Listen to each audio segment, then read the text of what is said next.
सभी विद्यार्थियों का आज की हमारी कक्षा में स्वागत है। इससे पहले मैंने आपको भाग 1 में अलंकार पढ़ाए थे जो कक्षा 10वीं बोर्ड परीक्षा के लिए महत्वपूर्ण थे, और आज मैं लेकर आई हूँ आपके लिए कक्षा 12वीं बोर्ड परीक्षा है।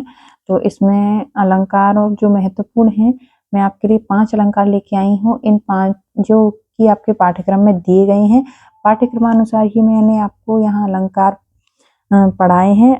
आप इन्हें समझेंगे, ठीक है बेटा।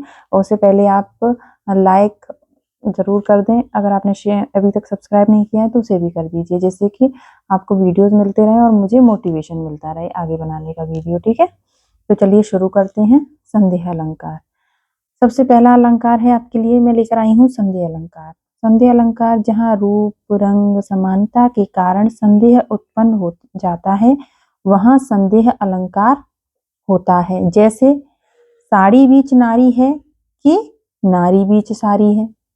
तो ऊपर दिए गए उदाहरण में यह स्पष्ट करना मुश्किल हो रहा है कि साड़ी के बीच में नारी है या नारी के बीच में साड़ी है। तो ये संदेह अलंकार होता है। इसमें अनिश्चय की स्थिति बनी रहती है, संदेहवाचक शब्द होते हैं और भ्रम को दूर करना हम भ्रम को दूर कर सकते हैं। हम ये भी पता लगा सकते हैं कि जो है साड़ी के बीच में नारी है या नारी के बीच में साड़ी है, इसको हम पता लगा सकते हैं, यानी हम भ्रम को दूर कर सकते हैं।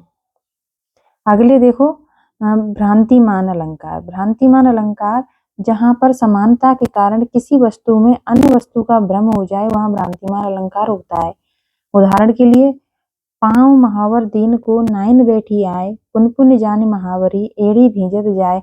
नायिका के पैर जो हैं इतने लाल हैं या गोरे हैं, जिनको नाइन जो है क्या कर रही है, रगड़ती चली जा रही है, महावर लगाना भूल गई है। महावर में उंगली लगा के रगड़ने की बजाय केवल उंगली को से एड़ी को मेड़ती हुई चली जा रही है। तो उसे क्या हो गया है, भ्रांति हो गई है कि उसने महावर ले लिया है, जबकि ऐसा नहीं था। तो विरोधाभास जो भ्रांतिमान अलंकार है, इसमें भ्रमवाचक शब्द होते हैं और इसमें क्या है, झूठी निश्चय हो जाता है।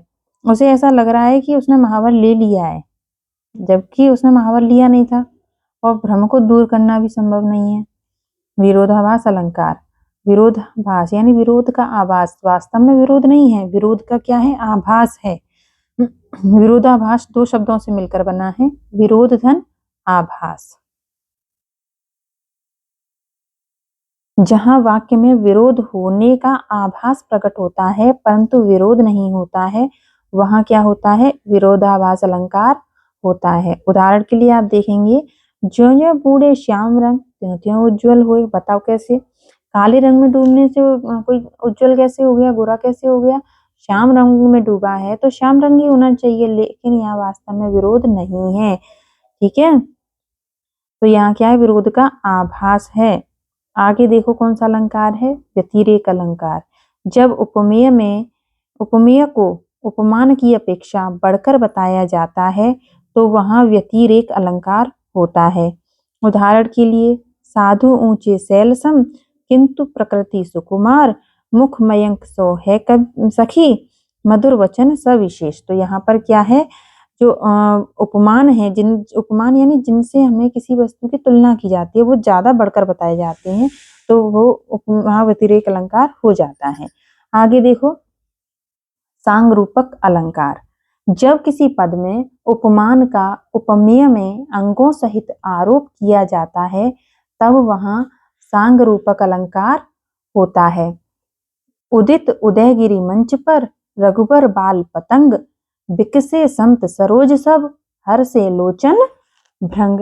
अब इसका अर्थ देखो, जब श्री रामचंद्र जी स्वयंवर सभा में कुरु विश्वामित्र की आज्ञा लेकर धनुष तोड़ने के लिए खड़े होते हैं, तब उनकी शोभा ऐसी प्रतीत हो रही है जैसे उदयाचल पर्वत पर श्री रामचंद्र रूपी बाल सूर्य का उदय हो गया हो, जिसे देखकर संत रूपी जो कमल हैं, जिसे देखकर संत रूपी कमल खिल गए हों और उन नेत्र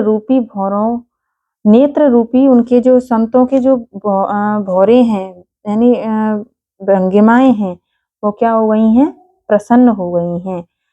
श्री रामचंद्र को देखकर संत रूपी कमल खिल गए हों, उनके नेत्र रूपी भौरे प्रसन्न हो गए हों। तो ऐसा इन्होंने रूपक अलंकार जो तुलसीदास जी हैं उन्होंने ये अपने दोहे में लिखा है। तो ये सांग रूपक का बहुत अच्छा उदाहरण है, आप इसे याद करेंगे। अब इसके बाद आता है संदेह अलंकार और भ्रांतिमान अलंकार में अंतर। अंतर इसलिए भी पूछा जाता है कि दोनों ही अलंकारों में बहुत ही सूक्ष्म भेद होता है। कभी कभी तो हम भेद कर ही नहीं पाते हैं कि इसमें संदेह अलंकार है, भ्रांतिमान अलंकार है, तो इसी वजह से परीक्षा में इसमें अंतर भी पूछा जाता है।